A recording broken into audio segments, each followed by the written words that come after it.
والصلاة والسلام على خير خلق الله أجمعين. My great audience, my distinguished speakers, welcome to one of the special evening of Tuwaiq Summit Evening. أمسية من أمسيات قمة طويق.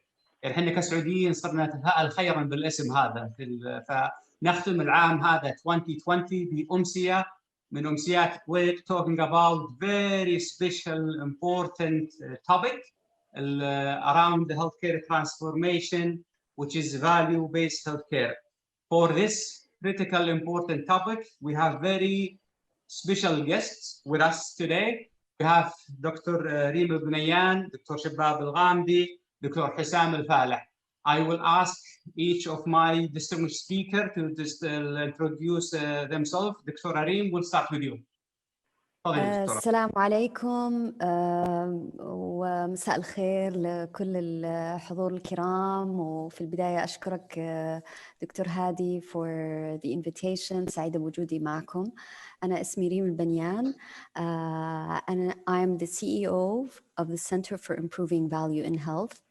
وحأعطيكم a little bit of an introduction to the center as we get started with the conversation tonight. I'm a neurologist by background, and I focus my clinical practice on a highly specialized area in MS. Welcome, and thank you for joining us this evening. Dr. Shabab Al-Ghamdi, welcome. It's an honor to have you with us. Would you please introduce yourself? Assalamu alaikum. Good evening, everybody. It's gives me a great pleasure to be with you tonight. As Hadi mentioned, my name is Shabab Al-Ghamdi. I'm the Secretary General of Council Cooperative Health Insurance. We are the private health insurance regulator. My background, I'm a family physician by background. I have a great interest on improving healthcare quality, and I'm honored to be with you today to speak about one fundamental of the national health transformation, which is value-based healthcare. Thank you very much, Dr. Shabab, for taking the time from your very busy schedule to be with us this evening. And we have Prof. Hussam Al-Faleh with us. Prof, it's a great honor to have you with us. Would you please introduce yourself to the audience? Thank you very much, Dr. Assalamu alaikum wa rahmatullah wa barakatuh jami'an. Thank you very much for the kind invite. I'm really privileged to be with you to talk about this very critical topic. My name is Hussam Al-Faleh. I am the acting CEO of the Program for Health Assurance and Purchase, which will hopefully be launched as the Center for CNHI, the Center for National Health Insurance. I am an interventional cardiologist by background, a university professor affiliated with King Saud University, and I'm really happy again to be with you all. Thank you very much, Prof. Al-Faleh, for being with us. I know all my guests have very busy congested schedule, but they have been with us this evening to talk about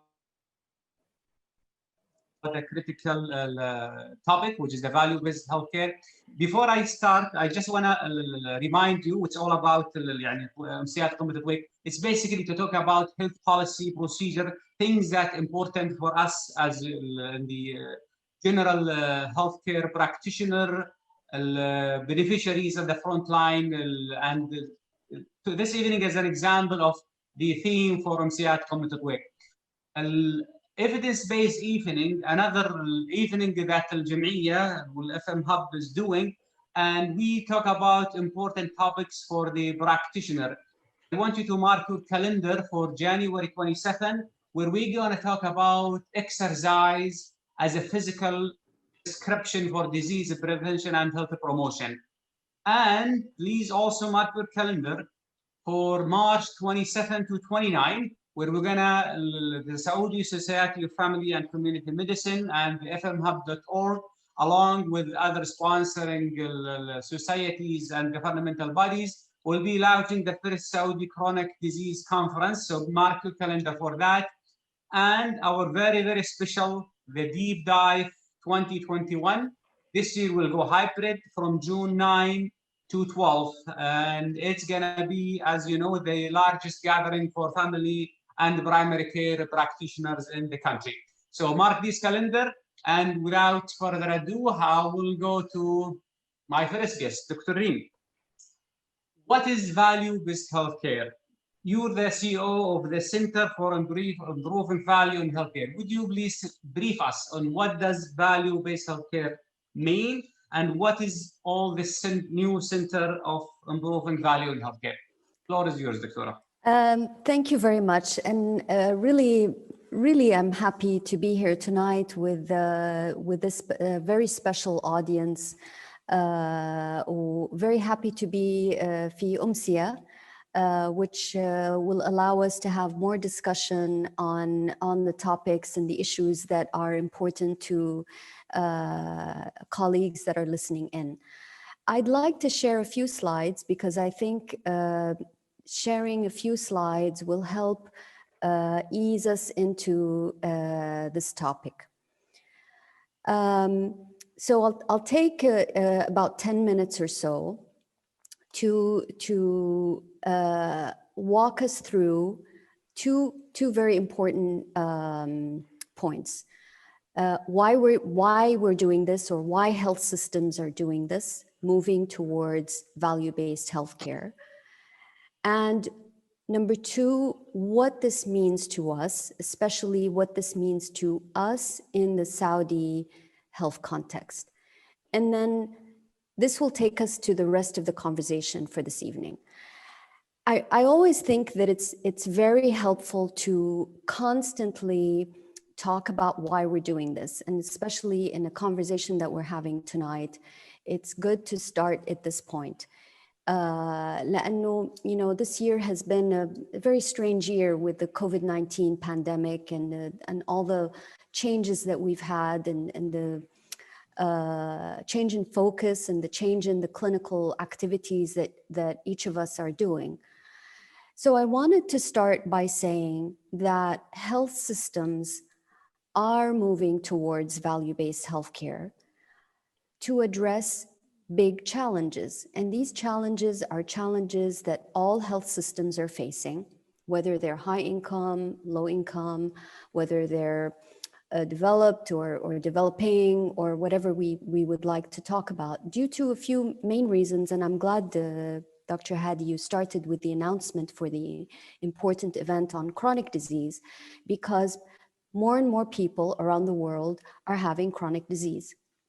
They're getting older, they're suffering these diseases, and these diseases are getting more difficult to manage because they're more sophisticated testing mechanisms, more options for treatment, more expensive drugs.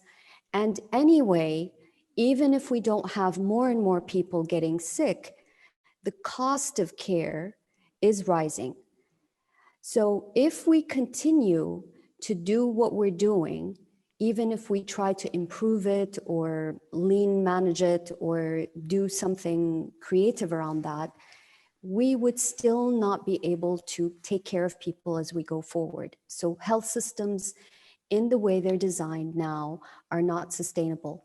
And the shock or the crisis of the COVID-19 pandemic that we had this year has been a real test. And there are many examples that we can talk about as the conversation goes through the evening. And then I have some slides that I don't want to spend too much time on, but I'd like to draw your attention to them because they're evidence of this. So there's variation in outcome. And the examples on this slide are from sophisticated health systems. The examples are not family medicine examples. And we'll come to that as the conversation goes forward, because chronic disease probably is more challenging when we speak about outcomes and outcomes that matter to people. Some of these examples are crisp when we speak about a surgical procedure like cataract. And you look at the bottom of the slide, I'll use my pointer, 36-fold variation in complications in Sweden. And Sweden is like one of the best health systems in the world. We learned so much from this health system. So this slide shows an example of variation. The next slide shows, it's really a nice one because it looks at health adjusted life expectancy. And it looks at life expectancy as an important measure of health in general. And so you can see on the x-axis is the health expenditure, and on the y-axis the life expectancy. And we would like to see the green line, but we can see that it's not the green line. The more we spend, not necessarily leads to better outcomes. And the extreme outlier on the far right of the slide is the US health system. And there's more and exciting information that we're learning from the COVID-19 pandemic that we'll be happy to allocate some other time for. I don't intend to spend more time here. These are just examples of countries, health systems, organizations that are moving towards value-based healthcare as a way to sustain health systems and keep health systems to do what they're supposed to do. So this is the why. And the same why, as we transition to the Saudi health system, the same why is the reason why we're doing this health transformation. And this slide is important because it reminds us of the triple aim of the health system, what the health system is designed to do. And you know, I paused there for a second because I'd like for us also during this conversation to talk about things beyond the health system. And Dr. Hadi spoke about exercise, and this is very, very relevant to this audience. So triple aim, better health, and better health speaks about the population itself. Okay, sorry, I'm having a little interruption. Better population of the better health of the population, and better care is better health care. And then lastly, at a lower cost. Sorry. Sorry, I'm having a little interruption here. أنا عندي تبغين شاي. لا شكرا. لا أوكي. بس خليني أنا في الصالة. Okay, this is working from my office at home, and so I introduce my mother to you, which she's going to wait for me in a moment. So better health. I'm among the panel as well, Victoria. Yes, I'm. Really appreciate your time and your family time that you're spending with us. Yes, it's great. It's fine. It's an interruption to the flow of the conversation, but it's the nature of working from our offices at home. So, better health, better care, and lower cost, which represents the triple aim of the health system, and at the core of it is value. Now, the next, I mean, I know many of you listening to us have probably seen this slide 100 times, and I still like to keep it in my slide deck because it reminds, I mean, it again is a reminder of the complexity, the size, and the impressive nature of the transformation of the health system that we're undergoing. And this journey includes changing everything in our health system. And again, to the audience, and I bring with this the field that we had during this year when we had conversations with the G20 members. When we talk to them about the transformation we're having in our health system, we further validated that this transformation is very unique. It's the first transformation we're having in our health system. It aims to improving the health of people, and it involves a huge budget. It involves a very large number of people. All of us are involved, many of us, and it's very much centered around public health and family medicine. And so this audience is truly the most important audience to be engaged in this. So What does value-based healthcare mean?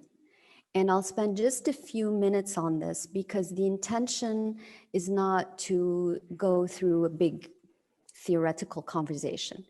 The intention is to say that the core meaning of value is the balance between outcomes that matter the most to the people receiving care relative to the investment, the cost, the resources, the effort that's put in there. This balance is the definition of value. And we have several different approaches to this definition.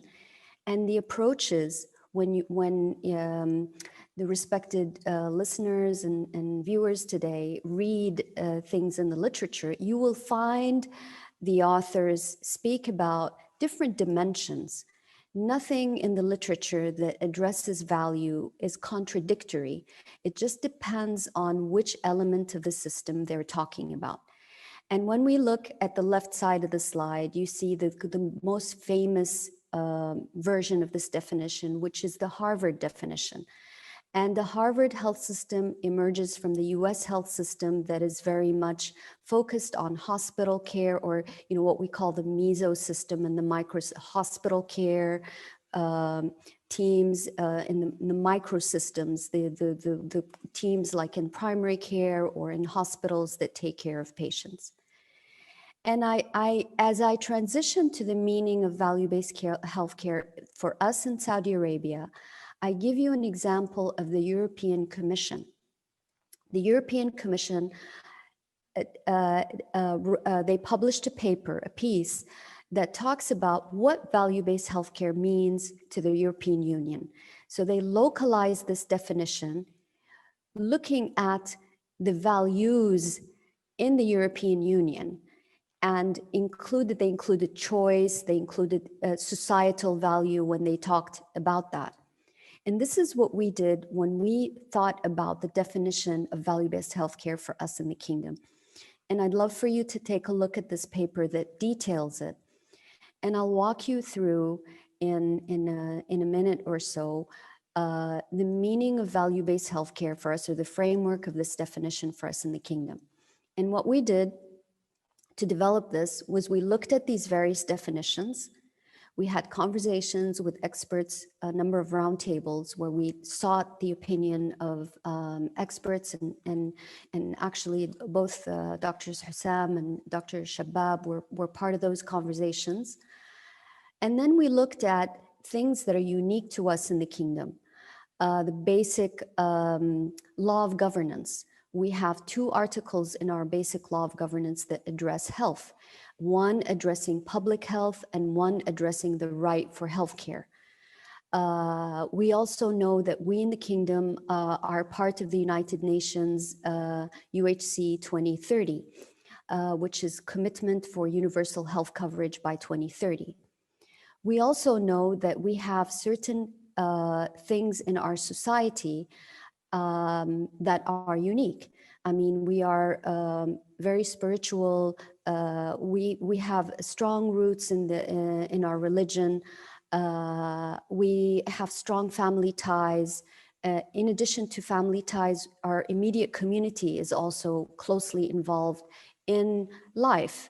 I mean, and we felt this deeply during the COVID-19 year, with when we couldn't go to mosques, when Ramadan, when we went through Ramadan, the whole experience of going through that further validated that is a dimension.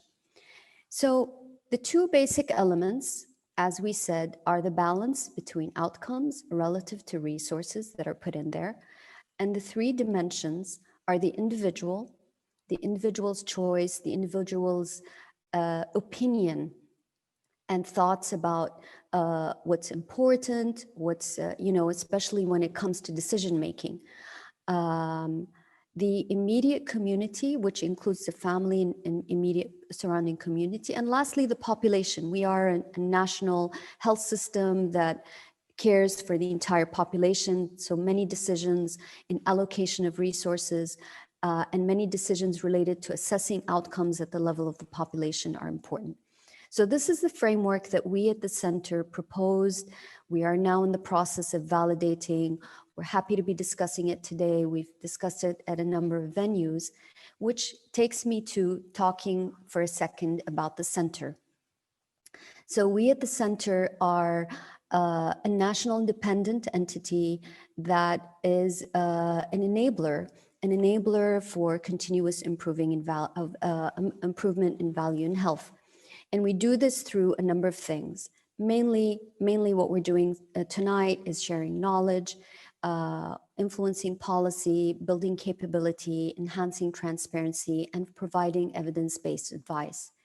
We aspire to becoming a internationally recognized entity as a catalyst for improving value and health, and we look forward to interacting with everyone in the health system and supporting, aligning the various players in the system as we go forward. I think that's all for what I intended to do. This is a slide that we can come back to depending on how the discussion goes through the evening. Let me stop sharing and bring it back to you, Hadi. Okay, thank you very much, Dr. Reem. So, very promising future value-based healthcare. We have a completely dedicated body for this important concept that's going to drive the change of the healthcare industry. If I want to summarize in my own way what I understand from your great presentation, more money doesn't mean better care. And doing it better or lean of doing business, maybe not the way to go forward. Maybe we have to redo the healthcare delivery system in our country. I would go now to Dr. Shabab Al-Amdi after this introduction about the value-based healthcare with this understanding that more money doesn't mean better quality, and just doing it clean will not cut it through. We would like to hear from you, Dr. Shabab, and your great counsel about how the CCHI going to help us reach our goal of value-based healthcare. The floor is yours. Okay, thank you, Hadi. I think, Rima, you are inspiring us high. We think, that's a very, very ambitious goal. However, I would believe with the momentum of the national transformation that we are going through, with the momentum of the effort that I see from all sister organizations within the kingdom, I'm sure we will be able to achieve the goal. It's a journey. And do you see my slides, guys? Yes. Yes, Abu Saad, we can see it. So with the startup that was mentioned by Dr. Rima, I think I agree. Throwing money in the problem will not resolve it. So I do believe that with the national transformation program that we are going through, and in particular the vision realization program for health, we think we have several enablers that could help to make this happening. One of the arms that could be another catalyst in addition to the improving value and care led by Dr. Reem, we think Council of Cooperative Health Insurance, who are the regulator of private health insurance, will play a major role in achieving that objective.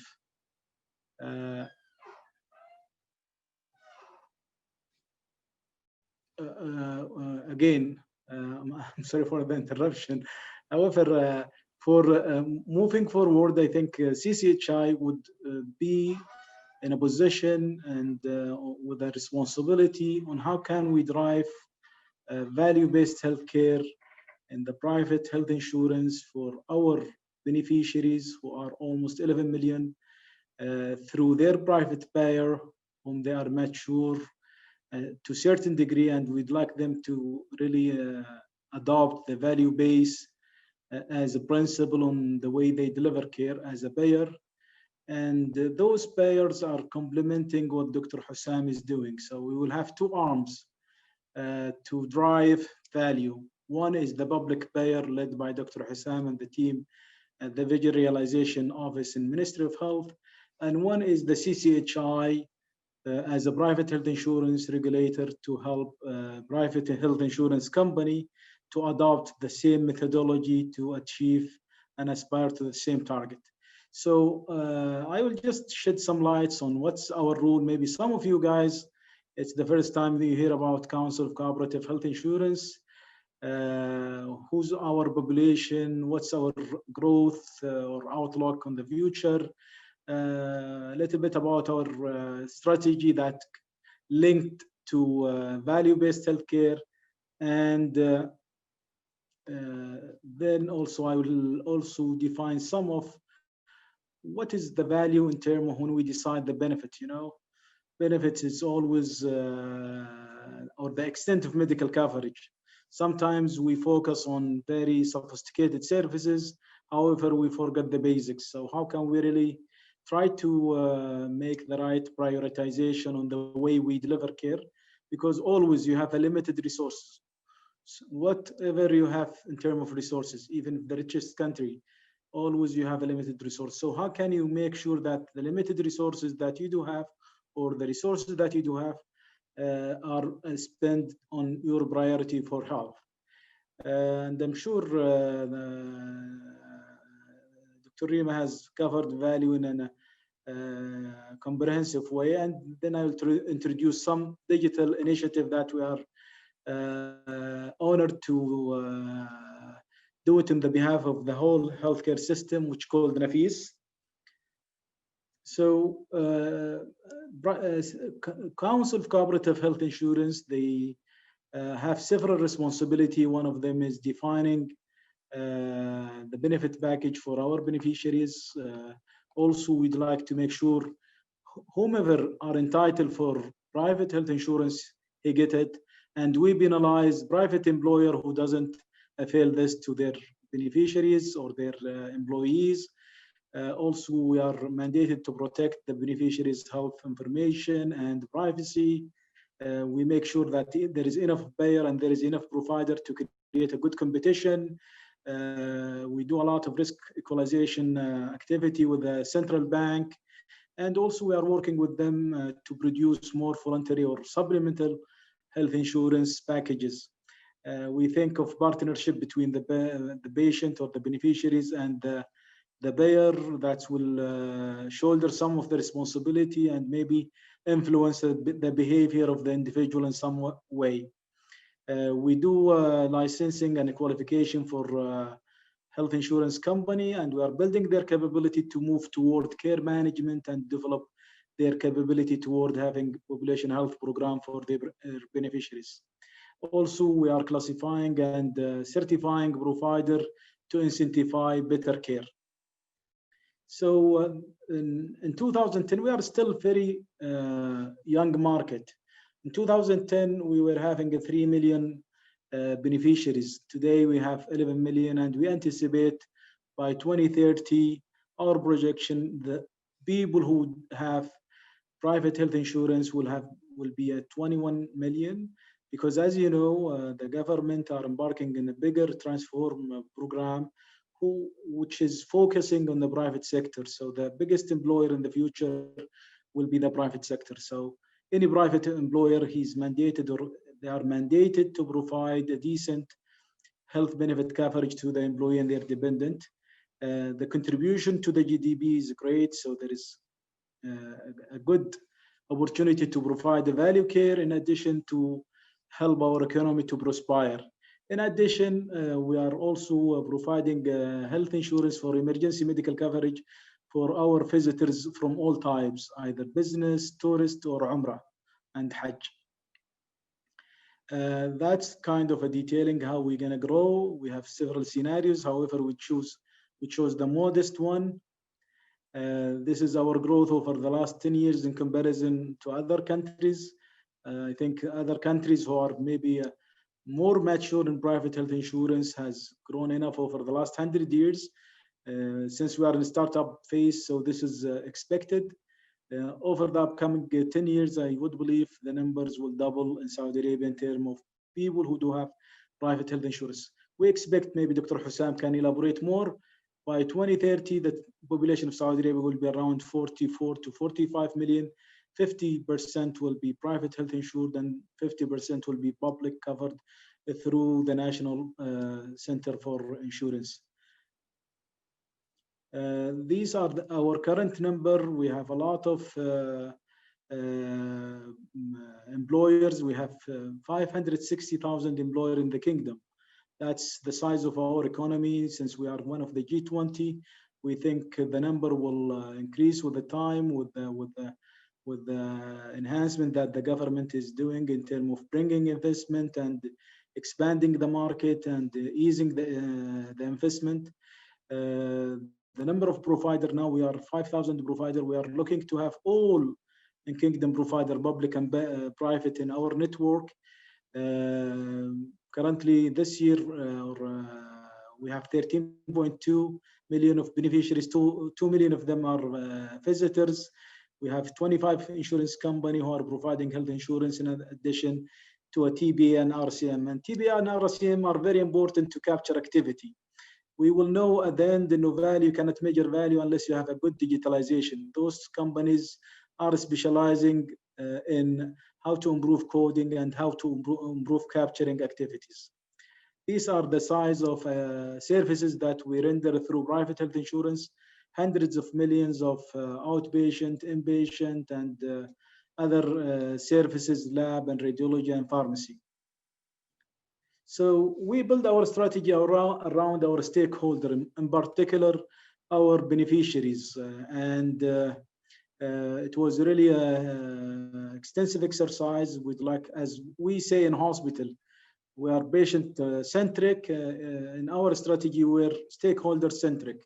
So we focus on the beneficiaries. We focused also on the employers because beneficiaries need equality and services, and employers need an affordability so they can continue to pay the premium for their employees. And they need to expand and grow and hire more people. So our responsibility to keep it affordable for all business type, either small business, medium business, or large and mega business. Also, other stakeholders are the employer and the payer and the provider. And as you can see, always the relationship between the payer and provider, it's a bit tense. I think that kind of tension is good to improve efficiency and to improve quality. However, we are now in a process to improve this relationship and make it more of a productive relationship and a win-win situation. We look to the macroeconomics, we look to the transformation of the kingdom, and we aligned with that. And we came with a 5 strategic pillar where we really focus on our population and our business owner as beneficiary-centric. And the second pillar of our strategy, or objective of our strategy, how can we make the relationship between the payer and the provider are productive and win-win for all parties. And we are working also on building the biggest infrastructure infrastructure platform, and they're gonna explain it in the upcoming few slides, in addition to improving our regulation to ease the business and the expansion and improve the quality. We think of ourselves as part of the Figure Realization Program. As you know, the Figure Realization Program is one of the major programs in the kingdom to transform the health, not only for the public sector, also for the private health insurance patient. And their mandate to improve access, to improve quality, and as you can see, the second strategic pillar on the VRB is improving quality and efficiency of health services. This means really value. So it's at the center of, at the highest level. Also, promoting prevention is essential part of the National Transformation Program, and this speaks very well to the community, to caring community, and also to primary care, especially. We know very well if we have a very comprehensive primary care that focus on prevention, focus on chronic care management, focus on the psychosocial aspect, the value in care will improve dramatically. That's why the Ministry of Health and other sectors are investing heavily in building a better infrastructure for primary care and qualifying more family physicians. And I'm glad to see more people now are getting in the family medicine program. The private sector will not be different. We are also pushing toward driving the care from the hospital to the community. And we are engineering this through several venues. One is really defining the benefit package, recognizing primary care, reducing the co-pay when you go to primary care, or making it zero. And these kind of changes will drive the flow to the primary care. There is several tactics we are adopting to get us to value. One of them is really focusing on prevention and the primary care. One of them is really focusing on how can we measure the outcome. How can we move from paying for service to pay for performance? And all of those kind of dimension needs several tactics to achieve it. And there is a project on the pipeline for the private health insurance, and I'm sure Dr. Hussam is working on the other side to help also to build those foundations in the public sector. So we conclude that we are not anymore just a private health insurance regulator. We would like to really to move toward being an international lead in achieving best value in healthcare for beneficiaries of cooperative health insurance or for CCHI population. And it's not anymore treating people, it's really improving the health of people. That's why our mission speaks to that. And I'm really very optimistic about the alignment that we do have now with the public sector. And I'm sure we will achieve those kind of objectives for the total population of Saudi Arabia, regardless of the buyer, whether they are publicly paid or they are privately paid through private health insurance. So those are our 5 strategic pillars. We talk about beneficiary-centric, enabling the sector, and how can we drive more value and learn from our colleagues and learn from national and international experience, and how can we see when it's the right time to apply some of those principles. And we think of ourselves as a progressive regulator. That's why we are changing a lot of our org structure, and we are bringing international talents to our pool of talents within the CCH, and we are building the biggest digital platform in the kingdom. So these are examples of the program that we are running, and we are committed to our board to provide them with measurable outcomes. So we measure the healthcare outcomes. Also, they'd like us to measure the outcome on our strategy, and are we moving on the right target or not. So schedule of benefit is part of the value, even though it's really a bit of detail. But I'd like to share with my colleagues, the family physician, always we would like to offer all of our patients the best care. However, we need really to be wise on what to prioritize. So I do believe using services and rendering it to our beneficiaries, adopting the best clinical protocol will save the next patient, because you will have more resources to treat your next patient. So we have a moral and ethical obligation really to believe in value, because believing in value will help you to help more patients with a better quality.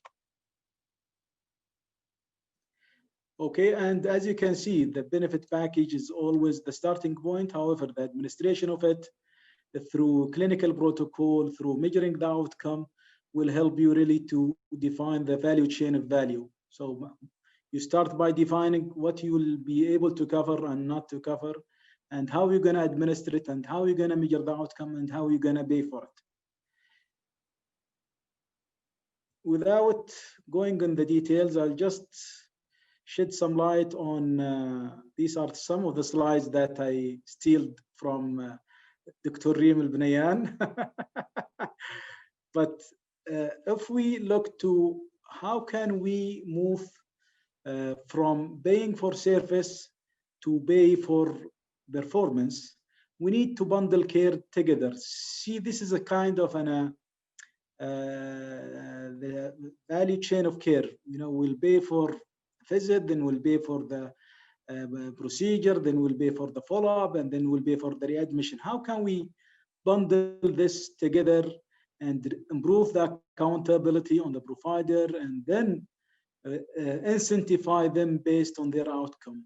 By this, the good provider will stream his process, provide a better care from the first time, have the best talent to do the procedure, use the best material, and then can brag about the outcome that he's coming up with.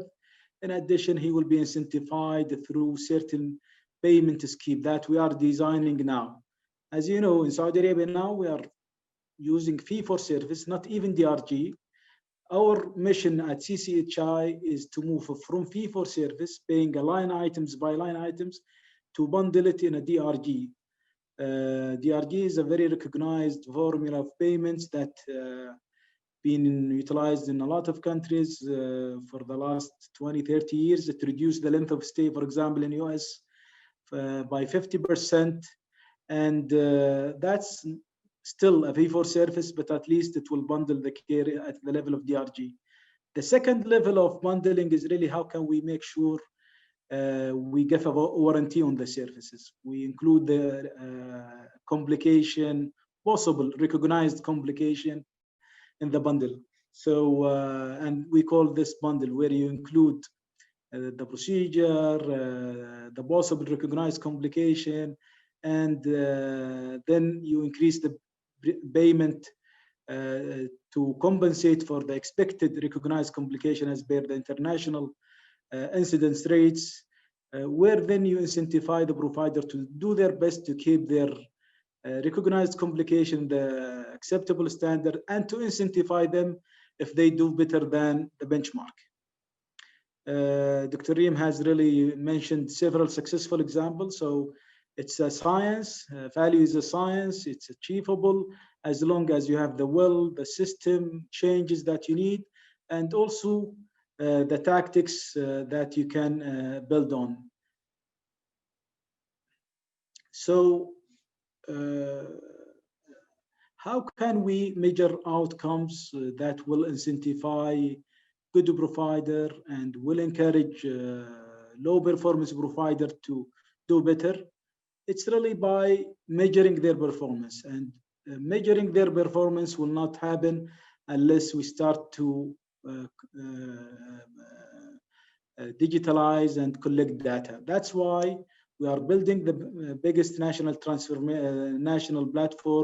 called Nafis National Platform Health Information Exchange Services. Nafis min Nafis wa Ghali. It will have two major components, which is the exchange between the buyer and the provider, where the provider will ask for the approval on this platform. They will receive the approval from the buyer. We will adopt on this platform an approval support decision algorithm that will help to have the right approval timely. And then we'll collect the data to compensate those providers as a claim, which will help us to measure their performance. So this is just نفيس هي المنصة الوطنية لخدمات تبادل المعلومات الصحية. مبادرة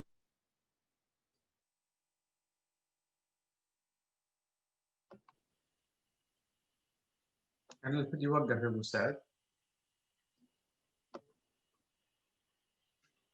أطلقها مجلس الضمان الصحي التعاوني بالتعاون مع المجلس الصحي السعودي والمركز الوطني للمعلومات الصحية وبالشراكة مع وزارة الصحة. نطمح من خلال المنصة إلى تحويل منظومة الرعاية الصحية في المملكة العربية السعودية من خلال استخدام أحدث التقنيات لتعزيز مستوى وجودة الخدمات الصحية وتوفير بيانات موحدة دقيقة ومكتملة تدعم تحقيق نظام المجموعة المتعلقة بالتشخيص DRG والرعاية الصحية القائمة على الجودة والكفاءة Value-Based Healthcare. وتحتوي المنصة على خدمات التأمين الصحي الرقمي الموحد، وتهدف الخدمة لعمل حلقة وصل تربط جميع مكونات النظام الصحي التأميني كشركات التأمين والمستشفيات والصيدليات وغيرها من المستفيدين بشبكة معلومات واحدة يسهل الوصول لها. الخدمات الصحية وأهمها الملف الصحي الموحد للمريض، بحيث يربط مقدمي الرعاية الصحية بالمملكة بنظام يسهل عمل الممارسين الصحيين ويعزز من الصحة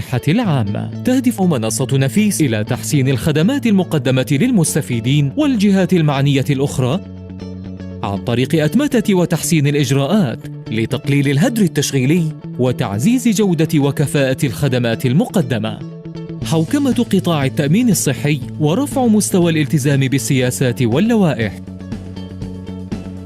توحيد اللغة والمعايير المستخدمة والتراميز الطبية في التعاملات الصحية والتأمينية وتوفير بيانات وفق منطق يدعم اتخاذ القرار. ولتحقيق تلك الأهداف تتبع منصة نفيس نمطاً محدداً في طريقة عملها، والتي تعتمد على عدة ركائز أساسية، وهي الربط، حيث أن كل الجهات المعنية والمستفيدة ستكون مترابطة عبر الشبكة الرقمية. الوصول المشترك، وذلك عن طريق وضع وتطبيق معايير وطنية لترميز الخدمات الطبية. القدرة، والتي تتمثل في إمكانية إدارة عدد كبير من التعاملات بسرعة والاستفادة من المستحدثات التكنولوجية، وأيضاً ممارسة العمل بكفاءة عالية. الحفاظ على الخصوصية والأمن السيبراني، وذلك بالحفاظ على سرية المعلومات على مختلف مستوياتها. المسؤولية بتوفير البيانات أولاً بأول وتحليلها لتحسين الإجراءات ومخرجات النظام التأميني الصحي.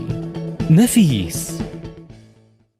طبعا أبشركم المشروع الحمد لله انطلق، وبدينا بالجزء الأول اللي هو التعاملات التأمينية الصحية.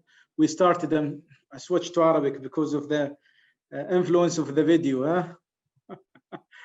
So we started with the first part, which is to help to improve the exchange between the private health insurance company and the private provider. This will help us to really serve the customer better, collect the right data, and build the foundation toward DRG. The first approval actually is happening this week. So that's a good moment to announce this and to celebrate it with you. I do believe this will continue for the upcoming year. So we are expecting by the end of 21, we will be able to have all insurance patients are served through this common platform.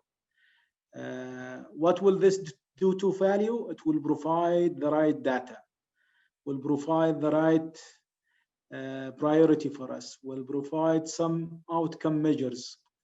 I attended the ICHOM 2 or 3 weeks.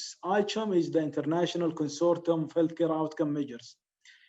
Every speaker during that conference, which is an international conference that focuses on value and building the measure standards for and how to measure value by each medical condition, and maybe Dr. Reem and Dr. Hussam can elaborate more on the ICHOM initiative. Every one of them are talking data and digital. So definitely, I cannot speak more about the importance of how can we collect the right data to measure the right metrics so we can define our priority, then define the outcomes that we are looking toward, and then improve it. I am sorry, Dr. Hadi, I think I took longer than what you expect.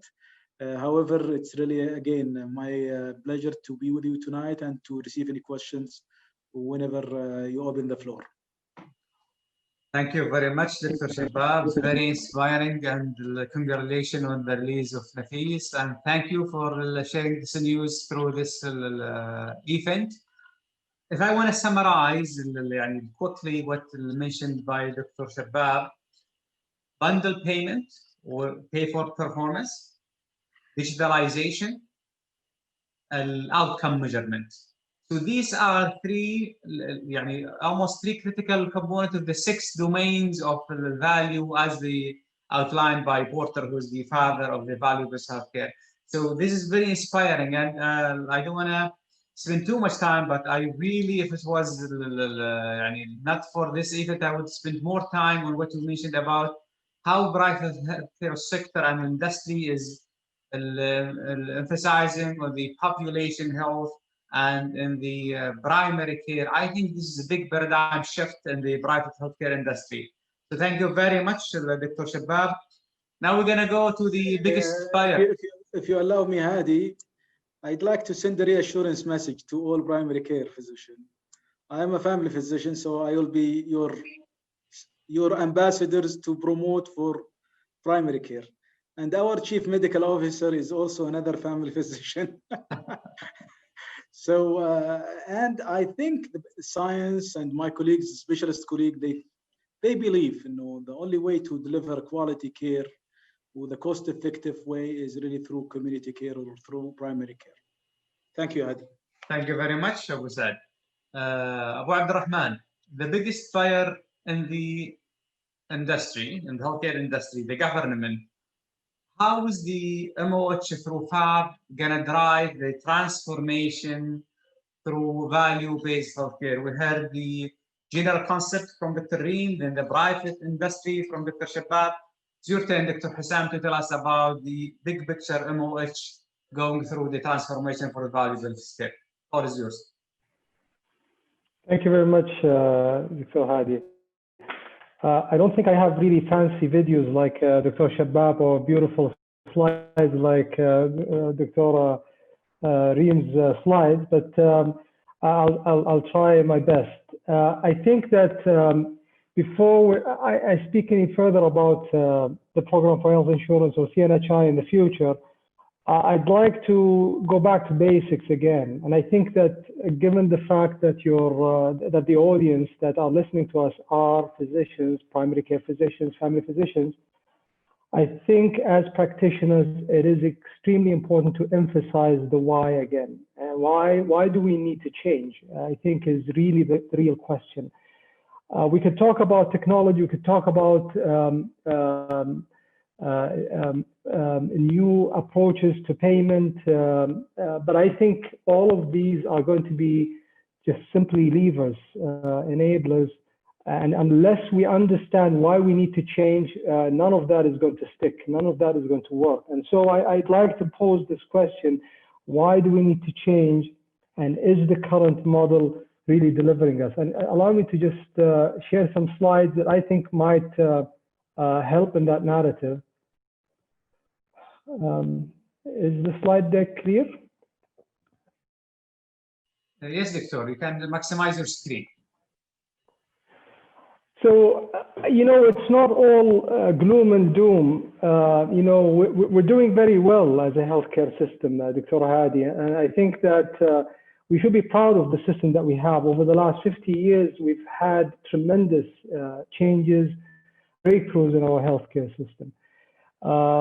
Be it public health care facilities, academic institutions, number of professionals, but also outcomes. I mean, vaccination is really exemplary, what we have right now in Saudi Arabia. Infant mortality rate reduction and life expectancy. It is really remarkable where we're at.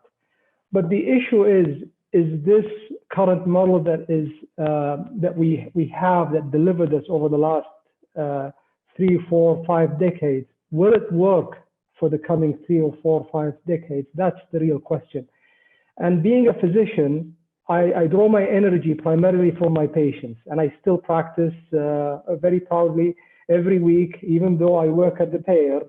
And therefore, I think what anchors me are the cases that I see. And given the fact that the audience are physicians, let me take you back to basics. And let me just share with you 2 cases. And I apologize for those who heard these cases from me before, but I will go over them again. So let me just tell you about Ali's story. And this is a patient that, this is our cath lab. I work at King Khalid University Hospital. This is the cardiac cath lab. I'm an interventional cardiologist. And on that cath lab, I entered on my day to see this patient sitting up, and they were preparing him. And as I came in, he shouted my name and asked me, Dr. Hussam, and I didn't recognize him to start with.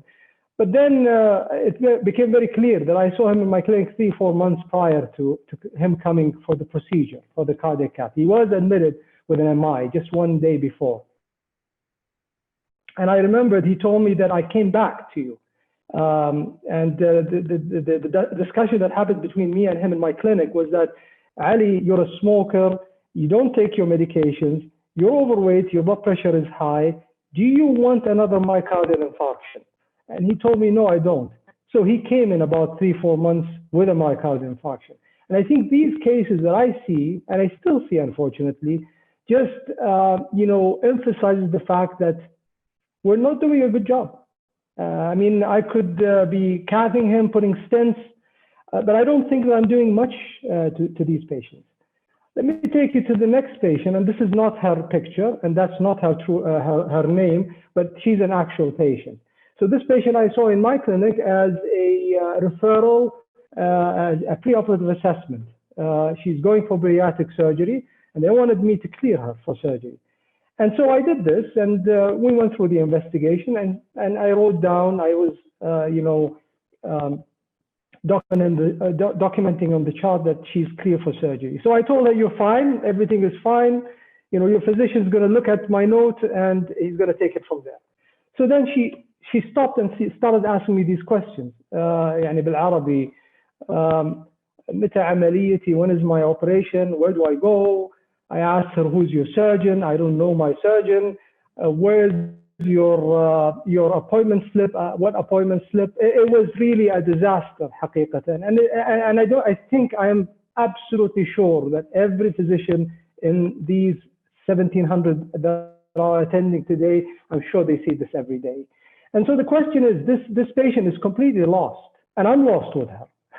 And I think that these questions I ask myself is this a unique case in our healthcare system? And I think the answer is no. Is she getting value for her care? Are we delivering value? And I think the next question is, if we're not, what is going to deliver us? Is it going to be Lean Six Sigma, TQM?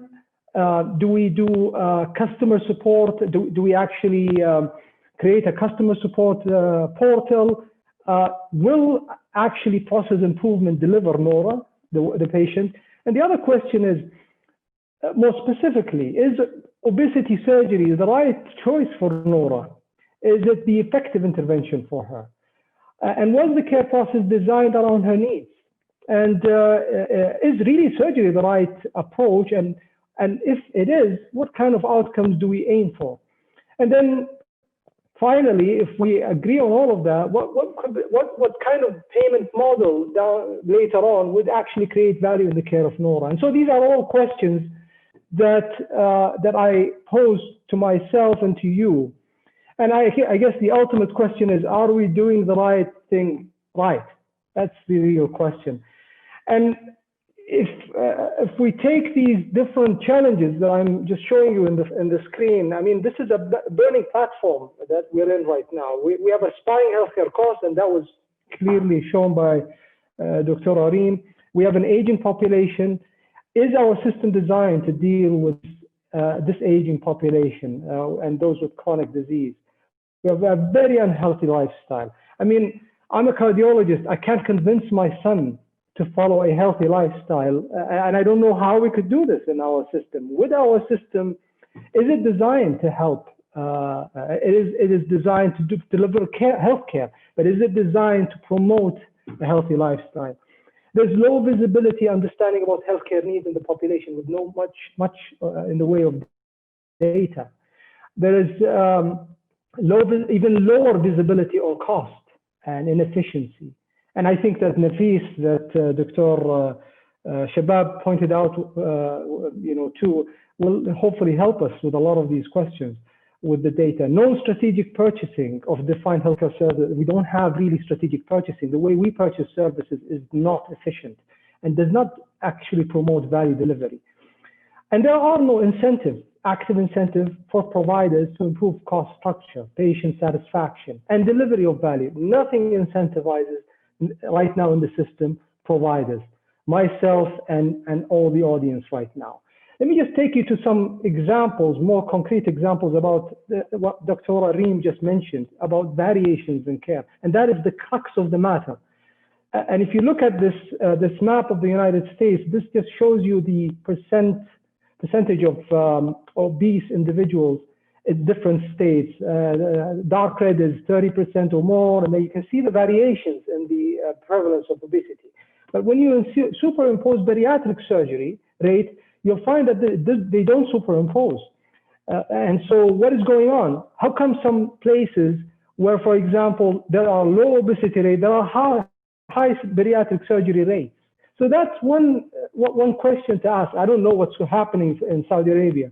If you look at variations in outcomes, it's a completely different story. These are centers of excellence in the United States. If you look at the variations, the huge variations in outcomes, and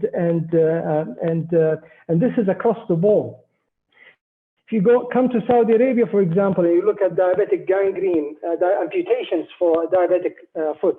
Now, you could argue that this variation could be because of low data reporting, but nonetheless, it poses the question: is it really low reporting, or is it really variations? Well, how come is Al-Ahsa? Why is it that they have more amputations than Riyadh, for example? I don't know. The issue of cost growth is another area. We know from the data that we have a rising cost on a yearly basis, 6 to 7% per annum increase in cost. This is unsustainable. We cannot continue like that. Definitely nothing, increasing efficiency only is not going to actually reduce the cost increase over time. And you asked this question to Dr. Shabab, and he answered that. I'd like to expand on it. Throwing more resources, will that actually lead to better outcomes? And the answer is a resounding no. And this is the law of diminished returns. And in fact, in healthcare, we know that the more resources that you put, you don't necessarily get more benefit. In fact, harm goes up as you put more resources. So doing more cath, doing more surgery is not necessary. Opening more hospitals does not lead to maximization of value. And so I think that we went through different paradigms in our lifetimes just to answer this conundrum that we're living in. And we went through cost effectiveness, we went through the evidence-based medicine, paradigm, quality and safety, and now we've arrived at value.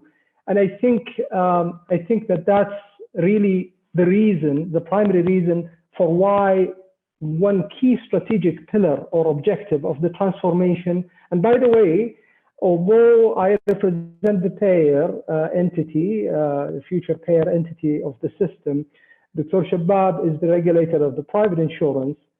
We are only mere levers. We cannot answer the question of delivery of value without having everybody on board. So one key strategic objective of the whole transformation is in fact value. تحسين القيمة المحصلة من الخدمات الصحية. It is a strategic objective, and to that end, 6 programs transformational programs were actually developed. FMhub, which I represent, Program for Health Assurance and Purchase, is one key one. And our mandate is to enable financially sustainable, value-based healthcare system. That is what we stand for. This is what we talk about all the time. In fact, I'd like to say with pride that even CIV, that Dr. Areem right now is the CEO of, is actually incubated by us because we believe that unless the agenda of value is advanced, we cannot do anything. And I think Dr. Areem, through the center and the support that we're trying to provide with her with, hopefully will improve that, will create the right agenda. So the key change in the system right now, the structural change, is that MOH, which does everything right now, delivery, provision of care, regulation, and purchase of services, is going to separate out. You need to create that tension. You need to create that separation. A payer entity that is separate from a provider entity. They cannot be the same. There is going to be conflict of interest, and hopefully that will be the starting point to the change that we want. I think that to conclude here about the transformation and our strategic direction, this is in essence what we're trying to do. We're trying to move from a hospital-based model, and I'm sure that your audience, family physicians, are going to be delighted to hear this from an interventional cardiologist, is that we want to move from a hospital-based model into a beneficiary-centric model. And that is the essence of the new model of care that was developed. I'm really proud to be part of it, Dr. Areem as well. And we're moving from focusing on therapy, on treatment, to prevention, focusing on expansion of services, more hospitals, more cath labs, more ORs, into actually focusing on quality and efficiency of outcome, moving from a budget based on a number of beds into a number of beneficiaries and health risk profiles of the beneficiary pool, moving from a disconnected healthcare system that doesn't actually help Ali or Noura that I told you about into an integrated and coherent health service, and building a legacy on the legacy of experience. We need a learning system. We need to institute a learning system, and relying on scientific evidence, digital analysis, and supported by artificial intelligence in the future. And then requiring the patient to go to the service provider rather, and instead of that, actually moving to a 24/7 continuous and effective care using digital and virtual tools. And we already have, alhamdulillah, elements of that in the system. So with that, I'd like to stop, and I'm sure there's a lot to talk about, but this is at least, this is where I drive my passion personally, and I hope that also would drive the passion of the dear attendees. Thank you very much. Thank you very much, Dr. Hissam. Truly, you speak and present like a family physician who speak about Noura and Ali as we do in the clinic every day. Like you would ask me what is your specialty without knowing you, I would put you family physician. Like you connected us to the why, which comes at the end of the day to talk about Ali and Noura. Thank you very much, and we really very motivated by the why that you presented to us. Okay, now I'm gonna just to clarify one point. Our audience are mixed of physician, nurses, and patient as well. So majority are primary care, but we have lots of people who are non-primary care. We have audience and receiving questions as you speak from UAE, from Philippines. So we have quite diversity of audience. And thank you very much, speakers, for tackling the issue from different angles. I will come to you, Dr. Areem. I want to take Ali and Noura. Dr. Shabab is talking about the private and CCHI. Dr. Hissam is the main payer. Who you, as the Center for Employment Value, is the one who's going to talk Ali and Noura when you put the strategy. What does Ali and Noura rule, how you can see them involved in driving the value of basic healthcare in this transformation, the patient, the end user of the service? Thank you for this question. Ali and Noura are the subject of this entire topic, and the ultimate objective of this whole conversation is to have Ali and Noura with us on this panel, speaking about this and speaking about their perspective of what they what they would like to see from the system, not only the health system, but the entire system. And there, the perspective of both Ali and Noura in on their health, their illness, their role in their care for themselves to maintain themselves as healthy as possible and to take care of themselves when they're sick is extremely important. And this question that you ask is a question that all health systems are asking. And this is the foundation of what we just heard from Dr. Shabab on the data system that's going to collect and help us measure outcomes. The perspective of the recipient of care is extremely important, and defining it, two things, activating that role and defining it is going to be extremely important. Now, we started that, and I want to go back to what Dr. Hussam said about the model of care.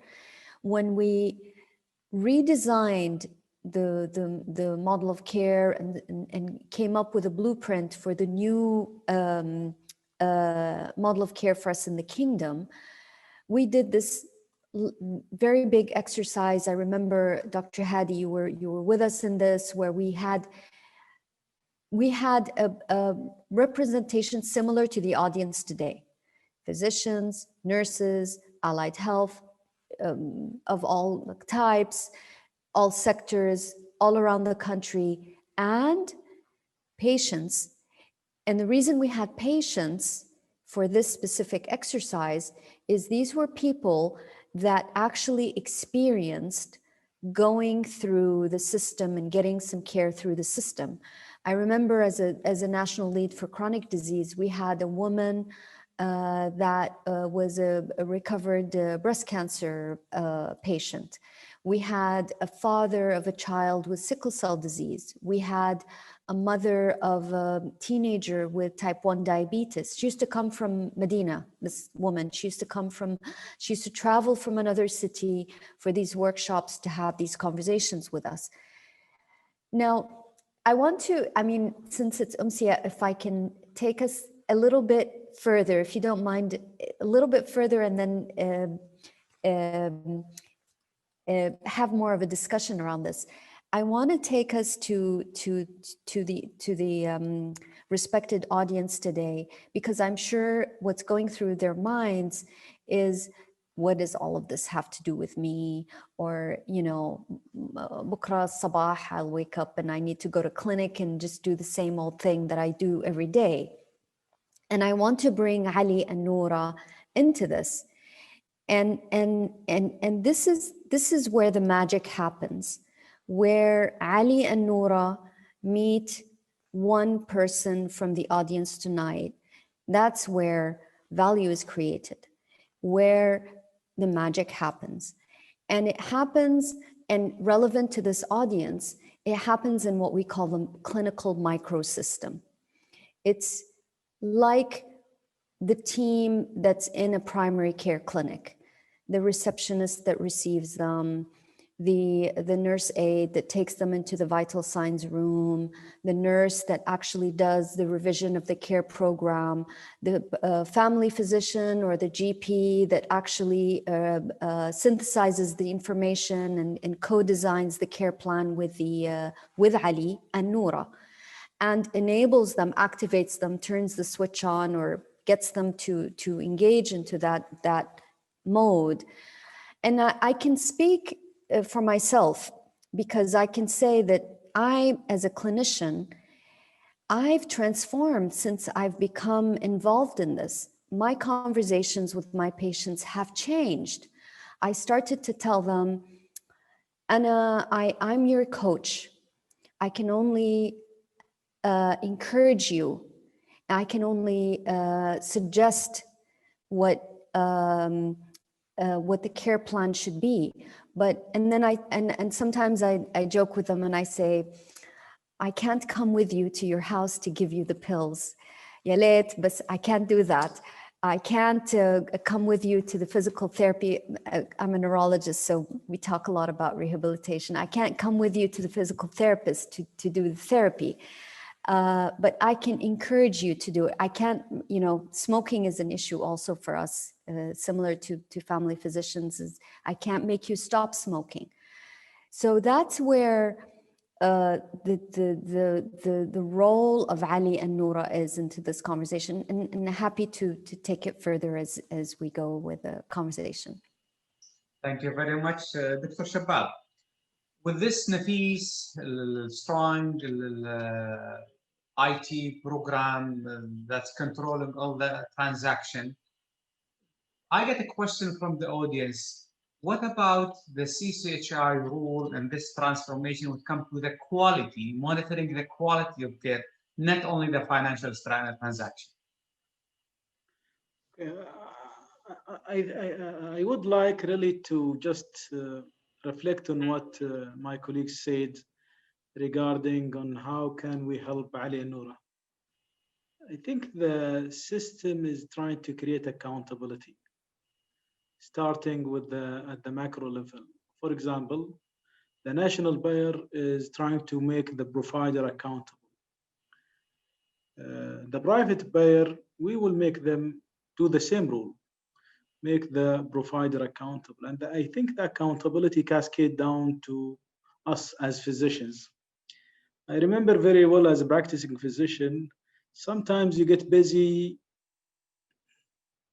on the clinic, you don't know, are you really making difference? Are you really helping your patient?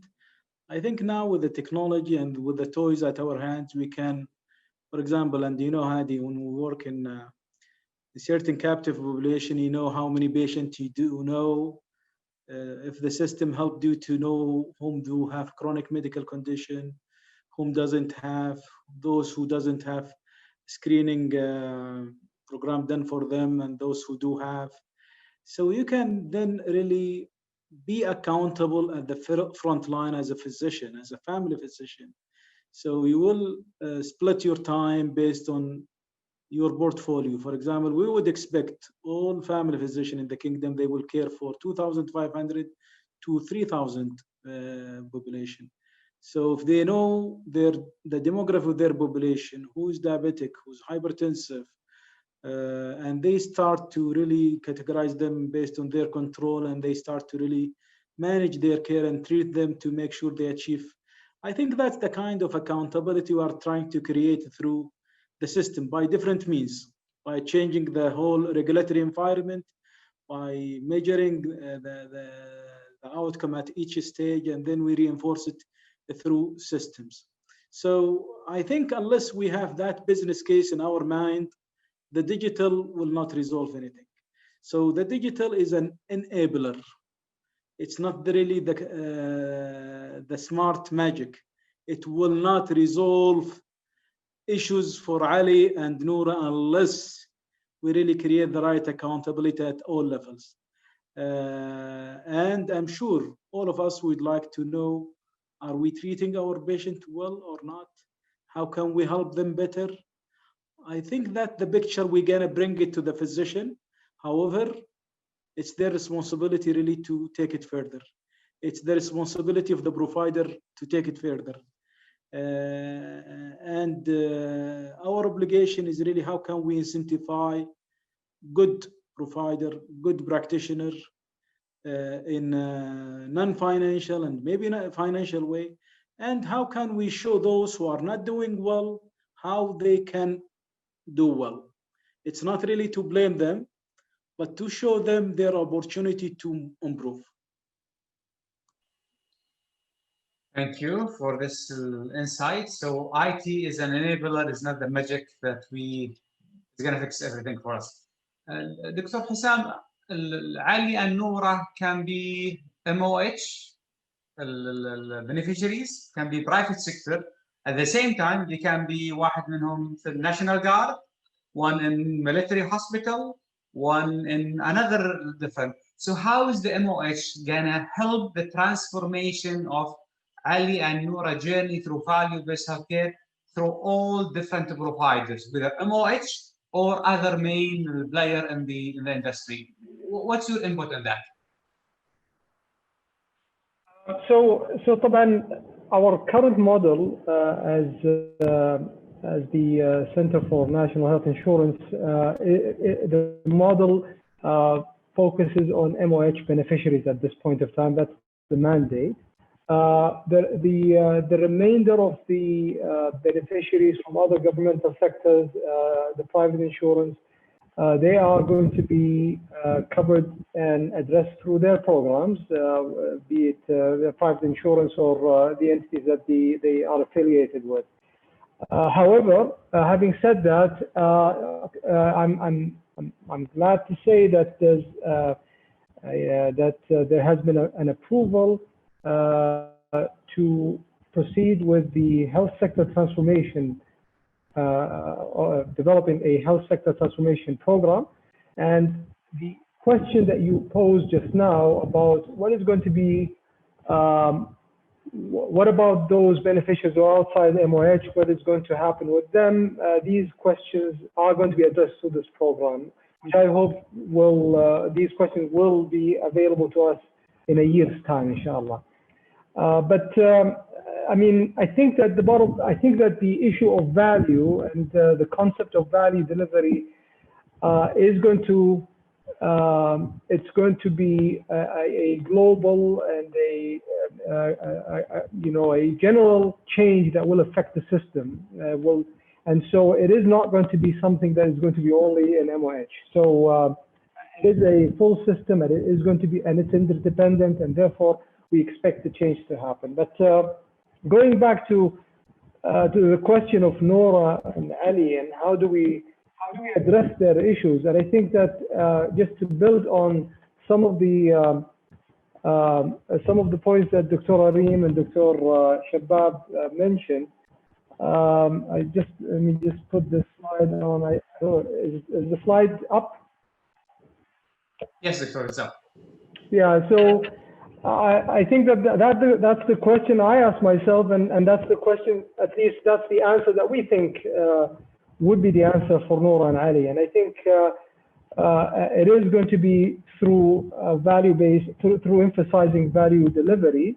And Dr. Areem already addressed this in terms of what exactly is value. But I think that one key area that I think is worthwhile emphasizing is the fact that there are three foundational principles that the World Economic Forum has emphasized, which is that it is important that we look at care in terms of outcomes that matter to patient over the cost across the full cycle. That's one. We need to look at the population segment, such as Nora population, those with obesity, or cardiovascular disease. Look at their outcomes and the cost associated with their care. And then, the third foundation principle is direct specific interventions towards that particular segment, and then measure what the outcome of that.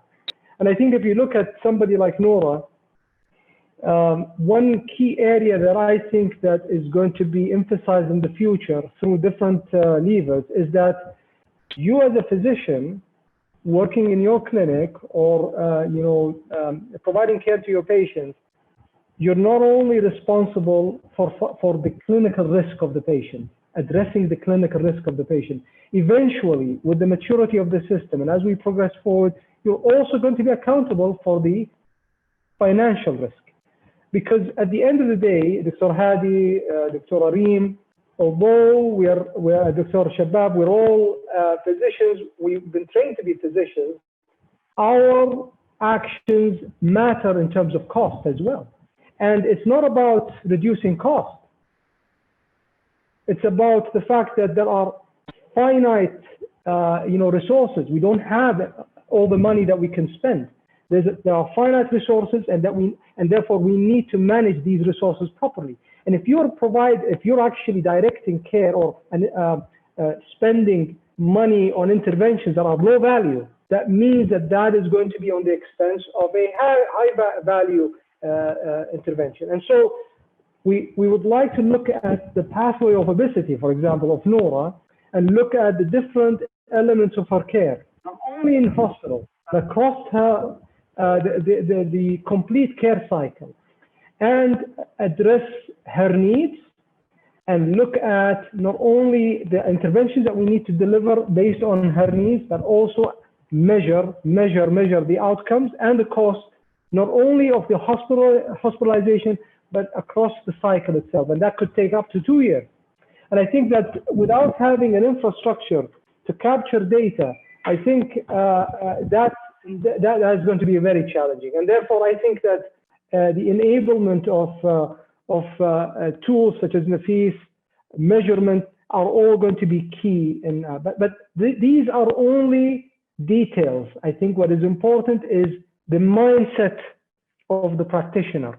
If he does not, a transformation, let me just emphasize, the transformation, value-based delivery is not going to happen unless you and I as practitioners embrace this, take it to heart, and bear that burden of delivering value to patients. So what about, what are the enablers that we think as a public payer we will be working on over the coming few years? And by the way, these are not things that are happening right now. Inshallah, they will be happening over time. So it is important to enable value-based healthcare to address the payment model. The current payment model, which is, for example, based on budgets, fixed budgets to a hospital with no accountability of how this money was spent, is not going to continue on. So the payment model and the tools that we use is going to be an important lever. Model of care. We can develop payment models. We could use artificial intelligence. We could do whatever we would like to do. If the model of care remains poor, nothing is going to change. We will not be able to contain costs, for example, if we do not change the model of care. The benefit package is something that is actually existing right now in the private insurance sphere. In the future, there will be also a health benefit package for the public beneficiary. And why is that important? It is important because right now we do not have clarity about what the provider should be delivering. There is no clear limit. So we are delivering high value care and low value interventions. Are we going to be reimbursing those? Are we going to be covering those?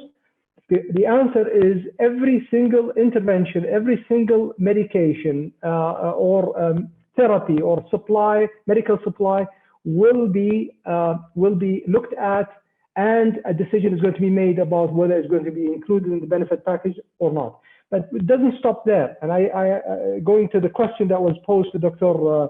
Shabab, is that it's not only about deciding what the benefit package is, but the rules that actually dictate the entitlement, the delivery, is also going to be followed through the robust IT infrastructure. Population health management is a very, very, very big topic. Maybe we'll have time to talk about, but we think that that's going to be the operating model for the clusters, and it is going to be our operating model as a payer. This is how we're going to be paying services based on the population health management approach. Contracts is this is our game. At the end, the way we actually translate all of what I just mentioned is going to be through a contract. The managerial cluster, for example, and we would say that this is your, let's negotiate what the budget is for you, but not only that, we're going to talk about the service specifications, we're going to be talking about the targets, we're going to talk about metrics, outcome measures, and all of that is going to be encapsulated, codified in a contract that they are accountable for. And that is going to be a journey. That is not going to happen tomorrow. And last but not least, transparency. And I think that one of the areas that we're working on right now with the Saudi Health Council as a payer, as a proof of concept, is that we're actually working with disease-based registries and trying to collect data or outcome measures, outcome data on diseases from the perspective of what matters to patients. And Dr. Shabab mentioned ICHM, and we're using their minimum data set to measure care in coronary artery disease and in stroke right now. And we're looking at this, and one of the outcomes that we hope to achieve is once we have data and quality of data is the right quality, we would hopefully benchmark providers. And I think that that's something that advanced healthcare systems have arrived at, and we're hoping to get there at some point. So I think that these are some of the areas that we could do in the system, hopefully to deliver value to Noura and Ali. Dr. Hassan, this is really big ticket items.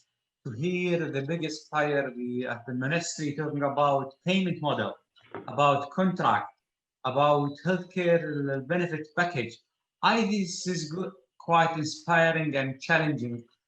I'm just wondering, what's the expected from us frontliners?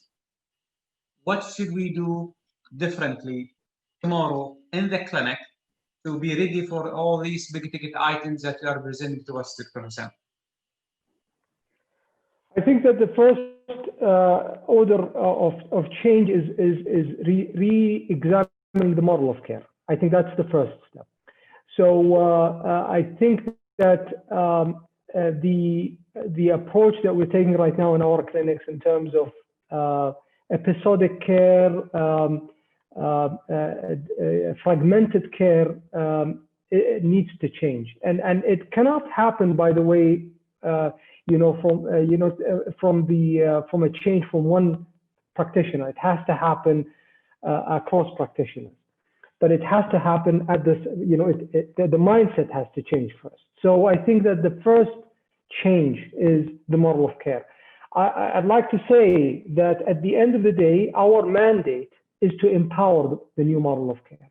That is, how do we actually support the model of care? Everything that we do is really towards that. And I think that the practitioners, if they take that to heart as a first step, we would move, we would be achieving a great stride forward.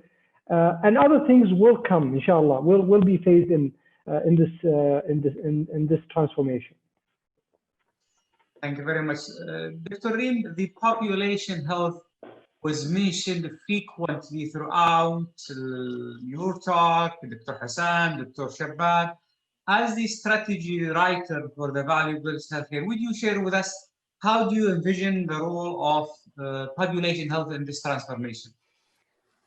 I can only repeat what Dr. Hussam just said about the importance of population health management, and it's an extremely important dimension because it's where allocation of resources at the higher level, at the national level or at the cluster regional level, is done in order to basically figure out how to use these finite resources.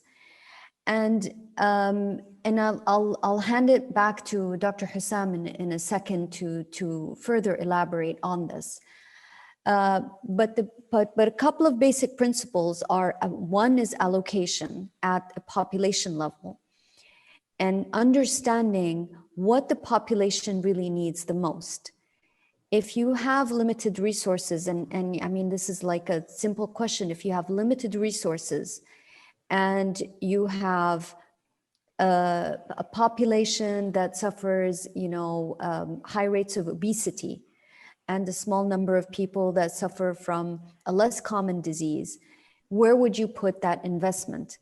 And then when you speak about this population, you speak also about not only about like a disease such as hypertension or obesity, but you also speak about breaking them into segments where you have people that are early diagnosis with hypertension that have requirements that are different from people who have severe hypertension with end organ damage. The needs, the care plan, the resources that are needed to be allocated to their care are different. And with this, I probably want to hand it back to Dr. Hussam, because I think this question that you're asking is extremely important very relevant to this conversation that we're having on value-based care. So over to you, Hussam.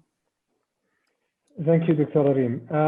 Let me just put up my slide again. I think this is a big topic, and I hope I don't really, by abbreviating it, that I would not give it enough justice. But let me just, give you a taste of how that would look in the future. So if you look at the slide, this is a depiction of a fictional cluster. Let's say it's cluster number 2, where you have several hospitals, but they actually cover a population. This is what is happening right now. We do have around 7 or 8 clusters right now running. They have been defined even more than that now. But each cluster is responsible for and by the way, a cluster is a network of hospitals and primary care centers. And they are accountable. These different hospitals follow one entity. They are one entity, التجمع الصحي, the health cluster. They are accountable for the health and healthcare of a population, a defined population. And so let's say that this is the cluster, and this area here is the catchment zone of the cluster, and covers a population of 1.5 million.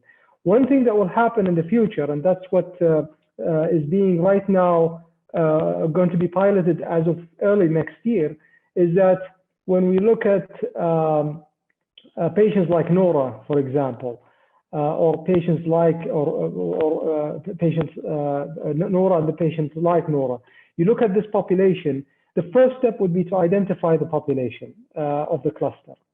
And once that population is identified, the 1.5 million, and where they reside, and what hospital, which primary care they should be receiving care at, what will happen is that there's going to be periodic population health assessment through a health need assessment. So a health need assessment is going to be done in the primary care center. Some of it is going to be samples, household assessment. And the objective is to understand the health needs of that population of 1.5 million. Not only that, we will also assess the supply side. So we would need to know, against that need, how many, do we have enough primary care centers? Do we have enough hospital beds? Do we have enough physicians, nurses, etc.? And then once that health need assessment is performed, there will be clear problems identified, and they will be prioritized. So for example, let's take obesity. Obesity will be identified as #1 problem. But by the way, obesity might be a problem, a far bigger problem in one cluster over the other. And so the intervention needs to be customized according to that. So after the need assessment, health need assessment, there's going to be prioritization of the needs, and then a prioritization of the interventions, implementation of the right interventions, and then evaluation of the impact. And the cycle goes on and on. And so if you take, for example, this cluster, what you would end up with, and this is very sketchy, this is an example, you'll have a pool of patients. Some of them are going to be healthy. Some of them will be healthy but at risk. Those are the smokers, for example. Those are the overweight. Those are indulge in risky behavior. And then you have the obese individuals who are a segment of that population, and those who have chronic disease, and those who are obese and have chronic disease. And so you segment your population. The health need assessment enables you to understand what the needs are, but it goes even further. It identifies the population and enables us to segment them into different segments. Once that happens, then you direct the intervention to this particular segment after prioritization. Now, when it comes to resource management, and I think we talked about that. I mentioned that there are finite resources. إذا أنت جاي مثلا تتكلم عن resources, you either have a budget for obesity surgery program, you have a community prevention program. The question becomes, part of the population health management exercise is, what is the biggest bang for our buck? What would be the best approach for the population? And that might be different. The answer to that question might be different. And it could end with something like that. We could be putting more resources into community prevention programs and less in obesity surgery program. That could be the conclusion. It could be the opposite. But I think what I'm trying to say here is that allocative value, which Dr. Areem was mentioning, is a key area of value delivery. We need to look at our resources and we need to make decisions about what will be the best allocation of these resources to maximizing value delivery. So this is in a very short abbreviation really of a big topic that we're all excited about and we think will be very impactful, inshallah. Excellent. Thank you for the alignment, Dr. Hassan. Dr. Shabab, we all talk about resources, and as physician and healthcare industry, we know that drugs, medication, pharmaceutical are a big chunk of the resources, big chunk of money. And we just got a very interesting question from our audience about what's the role of pharmaceutical company in the value-based healthcare? How can we ensure that as big of resources are well spent? Again, I think the benefit package or the scheme of benefits include medical services and pharmaceutical care. And the split usually 75-25. So it carries a major component of benefits that we avail as a system or as a payer to our beneficiaries. And definitely, we would like to, as we improve in services, we would like to improve on the quality of medicine that we provide to our beneficiaries national wide. That's why I think the Saudi FDA is really doing a great work by improving the quality of the medication that's coming to the kingdom, improving the quality of medication that manufactured in the kingdom to make sure that any medication that it is licensed to be given to beneficiaries are really good quality. However, all of us as physicians, we are always very attached to brand, and we still have our skepticism about whether the generic equivalent to the brand. And I can reassure you that's the case in the kingdom because we have a very robust surveillance program to ensure that the generic are equivalent to the brand. And I'm sure if it's possible really to promote more from a clinical side point of view for generic and convince our beneficiaries to use it, that will help us as a system to improve the value across the whole benefits. So I think we need as a physician, as a practitioner, as a allied health, to be an open mind regarding what can we offer to the patient, regardless of its generic or brand. If it's the same quality, I would believe our mandate is really to encourage them to use the generic, to use the resources better, and to provide maybe an additional coverage in other areas. And definitely the role of the pharmaceutical is crucial in terms of education to patient, the appropriate use, because the value is also linked to the appropriate use. So I think improving their educational material and maybe their counseling will add a big push to the value. Can I jump in, Dr. Hadi? Can I build on what Dr. Shabab just said about this? I also think this question is very interesting, and I guess the add to Dr. Shabab's point is, you know, one of the things about this movement that's happening globally towards value-based healthcare is getting everyone aligned on the objective. Public sector, private sector, provider, payer, regulator, and the pharma and medtech. And as this movement is happening globally, the pharma and medtech companies are also changing their strategies. And so, and I'll go to an example from medtech and then back to the pharma question. medtech, typically the company comes to the provider and says, I would like to sell you a machine. This machine is, you know, amazing, and it's going to do these great things for you. And then you buy the machine, and then 2 days later, or sometimes 1 day later, they come with a new version and say, this is even better than the one you bought. And so now they're moving to, instead of selling the device, they sell the service. And I think maybe Hussam in his area of interventional cardiology, the whole solution type of deal is now becoming like a partnership between the company and the provider. And the partnership is to deliver value. And the same we're seeing also in pharma. Pharma is probably more complicated because of the point Dr. Shabab just made about the generics versus the brand, but that is quite the same. And so the alignment, I guess the point is this alignment that needs to happen. And once that alignment happens, the striking the right balance is where value is at its maximum.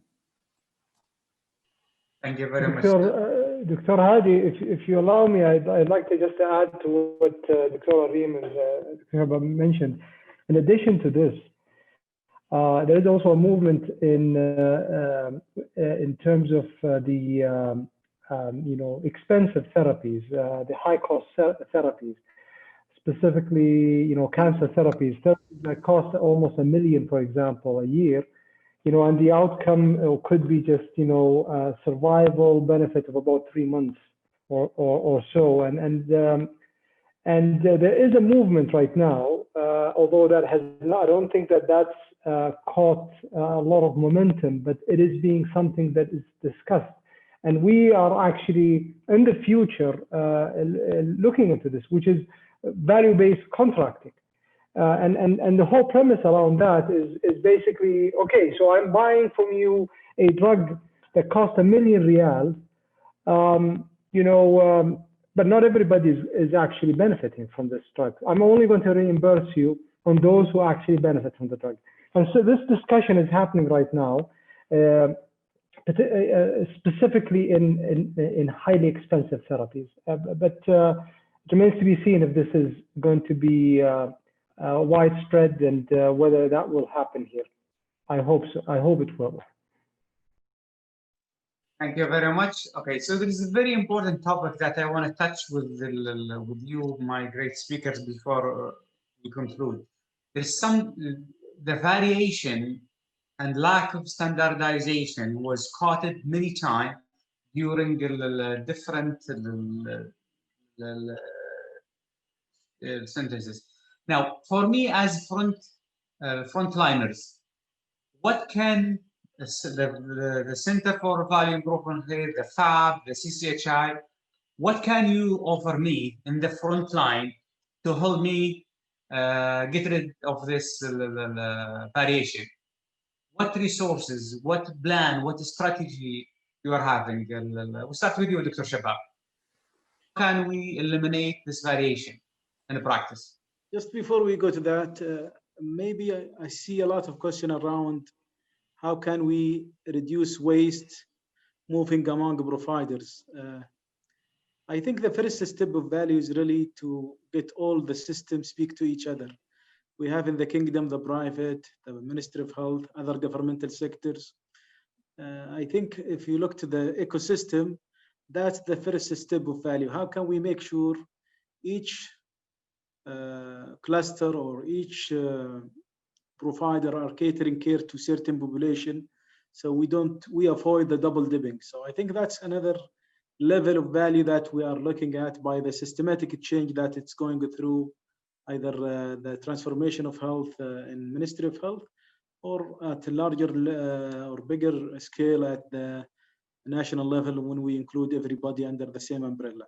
So that's one of the concepts that I think people need to realize. There is several levels of value, and all of them are really geared toward increasing the potential on how to serve the beneficiary better. The question that you have asked about, just remind me, Hadi. Variation in practice, and Dr. Hussam also mentioned the maybe low value intervention that we are doing as a frontline. I think as an expert, Hadi, you know very well, adopting evidence-based is the way to go. And I'm sure evidence-based medicine has been there for the last 20, 25 years. It's evolving now to clinical protocol. And as you know very well, CCHI took the initiative at the beginning of 2020 to work on a small initiative where we are releasing now a 20 clinical protocol to cover maybe a good percentage of our population needs, with a collaboration of several medical society like you and Dr. Hussam. I hope these kind of initiatives support by the regulator will be a good resource for our physician to adopt and to encourage them to use. And I'm sure this will help us to adopt the principle of really doing what matters for patient, doing something to the patient or for the patient rather than doing something to the patient. I think there is two different. So doing something for the patient is really adopting the clinical protocol will reduce the variation in practice. Thank you very much. Dr. Hussam, what do you like to add? And we're going to add to this, on the payer side, we are working on, as you know, in a health information system, you have something called the clinical support decision. We are adopting this from the payer side. We are calling it approval clinical support decision. So when the request for service comes to the payer, private health insurance, we are now building a tool for them like the InterQual, the Milliman clinical guidelines, to help them really to evaluate the request for the service. Is this request for the right patient, for the right level of care, and for the right protocol? Excellent. Dr. Hussam, making the standardization for the practice. Dr. Shabab mentioned adopting guidelines. As the biggest buyer in the country, what's your take on this initiative of the clinical practice guidelines for the plans? Yes, thank you for that question. I think that the clinical guidelines is the first step. It is not the only step in terms of standardizing care. It's not going to be the only intervention that needs to be done. It is really implementing them. It is really embedding them in care, in day-to-day care, and it's going to be really challenging for practitioners to do that simply by looking at a book or an app. That does not necessarily ensure uniformity of care. And so we've developed the ACS guidelines, and Dr. Shabab, yourself, were really very supportive in endorsing them. I think that will be the first step in this, in trying to address the issue of variation. The next step would be to find to follow the best practices in implementation. And one area that I'm particularly interested in is having standardized order sets. And I'm not talking about these fixed, static standard order sets, but dynamic order sets, those sets that also have decision support tools that will guide you. For example, if you actually click on a medication that you should not be giving to a patient it is not indicated, or you're depriving a patient of a valuable intervention, it will prompt you. And so I think that is going to be important in reducing variation. Transparency is going to be the biggest area, haqiqatan. And I think that without data, without transparency, we won't be able to uncover variations. And by the way, when we talk about variations, we talk about unwarranted variations. We're not talking about variations that are part of the normal practice. We're talking about unwarranted variations in practice. If I was to speak to the practitioner, individual practitioner, what I would really tell him or her, be it a doctor or a nurse, is documentation, but better documentation. Without having proper documentation, you have nothing. حقيقة nothing. You're going to be coding. So coding is going to be the key ingredient for collecting data. Unless individual providers properly document, we won't be able to actually codify these services, and we won't be able to actually measure, and we won't be able to actually benchmark. So those are some of the areas that practitioners can start doing to reduce unwarranted variation. Thank you very much, Dr. Areem. The issue of variation and lack of standardization, as a strategy writer for the value-based healthcare, what do you have for us? I'd like to start by saying something about how we at the center envision our role in this. Our role in this as we go forward would be and building on what Dr. Hussam just said on the transparency issue, would be for us to start issuing reports that actually reveal reveal variation, whether warranted or unwarranted, and then dig deeper into reasons for that. And some reasons for that are solved by not only having clinical practice guidelines, but also applying them and watching how they're being applied, revising them based on the national, local context. In addition to that, looking at other areas, I mean, some other areas or other solutions for eliminating unwarranted variation is streamlining care, where some specialized, even if they're not highly specialized services, somewhat specialized services are concentrated in certain areas where the flow, the workflow is more efficient, the likelihood of errors or issues with quality is less, and the cost is also less.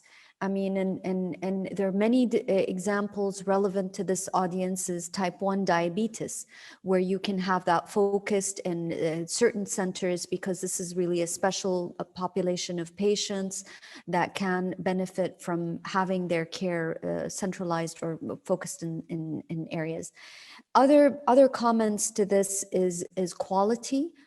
In addition to, we spoke about practice guidelines, spoke about standardized order sets, quality, looking at issues in relation to quality. And then I'd like to go back to the issue of waste, because waste is sometimes a reason for unwarranted variation, and waste is sometimes a procedure that is, or a service or an act that is overused. And the example, the graph that Hussam showed us on the US health system is a good one. And I want to make a statement on waste, because I think this is very important to this audience, because the frontliners are where most of the waste happens. And waste is in requesting a test that's unnecessary, repeating a test. I mean, there was that question about how the health system would function across sectors, repeating tests that were done in another clinic because I think my lab is a better lab or does a different, kind of medication ordering, procedure ordering, or recommending interventions that are not proven to be related or linked to better outcome in certain conditions. And so going back to the point on evidence-based medicine and care guidelines. So that's my build on that discussion point. So it's 1 minute past 9, and we came to the end of this evening. I want to take one take-home message from each one of my distinguished guests. Dr. Areem, give us one take-home message from your side. the movement is largely a change in the mindset.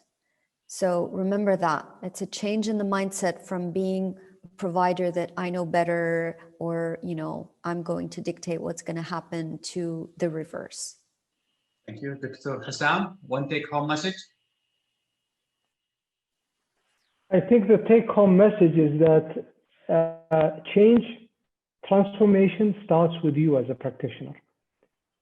Without your participation, your embracement of this change, it will not succeed. No matter how much money we put into this, how much structures and regulations we put, it is up to you as a practitioner.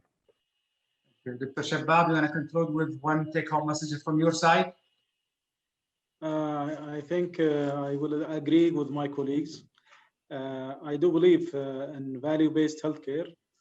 I think we should all believe in value-based healthcare. That's my slogan, and I use it in even my bio.